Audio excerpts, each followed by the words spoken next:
Bago pa man maging isang tanyag na pasyalan, una nang naging usap-usapan ang bulkang Pinatubo. Minsan kasi sa kasaysayan, naging mitsa ito ng pinsala sa kalupaan ng Zambales at sa mga karatig na lugar. Bilang isang aktibong bulkan sa mga pagkakataong iyon, nagpakawala ito ng mabagsik na pagsabog na siyang naging dahilan ng pagbaha ng lahar, lupa at bato na sumalanta sa mga kabahayan at mga pananim. Makalipas ang mahabang panahon, nanatili itong kalmado at naging bahagi ng pagbabagong hindi inaasahan. Kaya kalaunan, ang worst eruption ay naging isang beautiful disaster. Ito ang Mount Pinatubo at ito ang aming adventure ngayong araw. Dito muna kayo. Sir, dito po tayo. Itong guide mo ito. Nagsimula ang lahat sa isang nakaka-excite na 4x4 ride kasama ang mga taong hindi ko naman kilala, pero naging kagrupo ko dahil sa 4 na pasahero lamang ang maaaring isakay sa iisang sasakyan. Lula ng 4x4 vehicle ay tumawid kami ng ilog at nakipagsabayan sa malakas na agos ng tubig.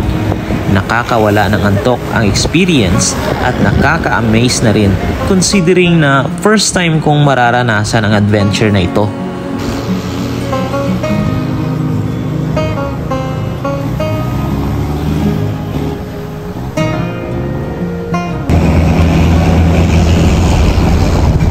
Kung sa tingin nyo ay medyo chill lang kami ng kaunti, well, dyan kayo nagkakamali. Panoorin nyo to.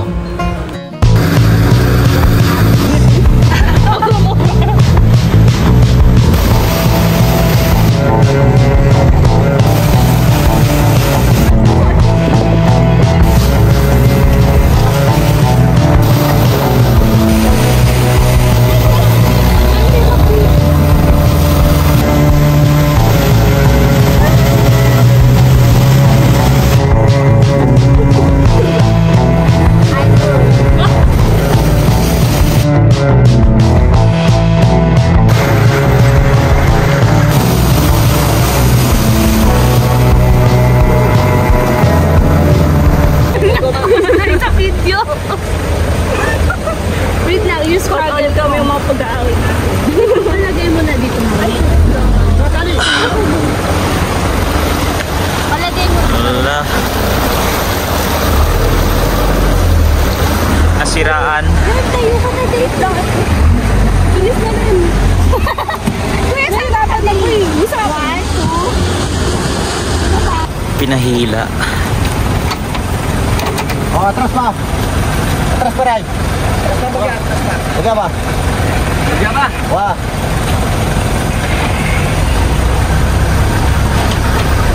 Okay. Oh. Ha? Oh, sige. Makita ko pa. Oh. Ngipingin ko mo.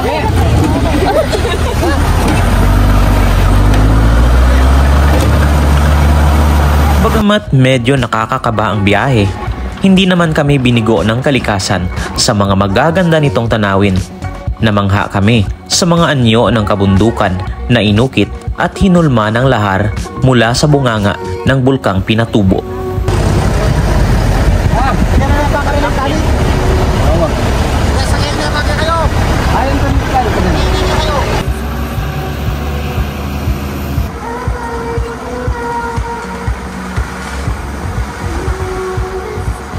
Pagkatapos ng ilang oras ay narating namin ang parking area kung saan magsisimula ang mahigit 2 oras na trekking papunta sa crater ng Mount Pinatubo. Mainit ang sikat ng araw, subalit mas nanaig ang aming excitement na marating ang crater upang masilayan ang sinasabi nilang beautiful disaster.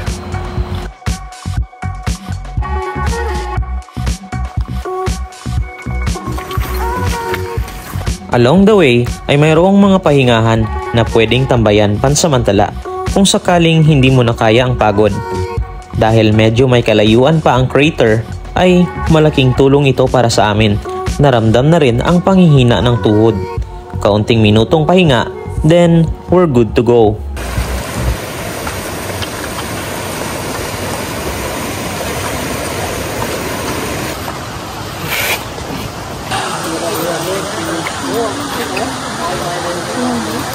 Yung mga tungkot niya.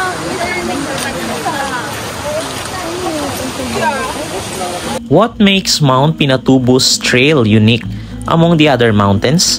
Majority ay patag and walang masyadong assault.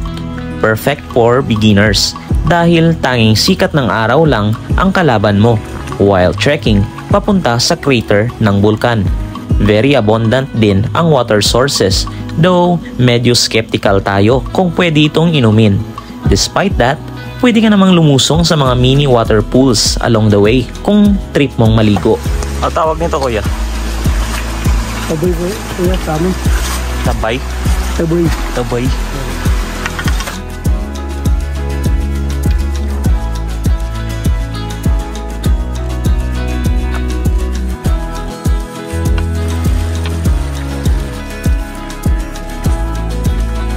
After a long and exhausting trek, finally ay narating namin ang viewing area kung saan makikita ang crater lake ng Mount Pinatubo. Totoo pala ang chismis, napakaganda pala talaga ng area. Nagpalipad na rin ako ng drone para makakuha ng aerial shots. Grabe, I have been hearing a lot about Mount Pinatubo, but I didn't expect that this place is truly surreal. I mean, napapanood ko naman siya sa mga social media sites, but seeing this place in actual videos and pictures can't do much justice. Now, all I can say is that talagang napaka-creative ng ating kalikasan. It may have been too harsh from the past, but it is now slowly redeeming itself at isa ang Mount Pinatubo sa makakapagpatunay na hindi lahat ng pinsala ay nananatiling masama sa pagdaan ng panahon. Just like a wounded heart, unti-unti rin itong naghihilom at nagmo-move on sa mapait na nakaraan. This is Miko, your friendly traveler, and this is Wonderverse. Hey! Hey! Ganun mo. Hindi. Ang bago. Ganun mo. Yan. Ganun mo.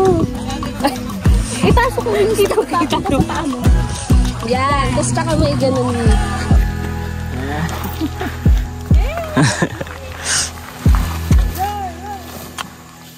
Talon.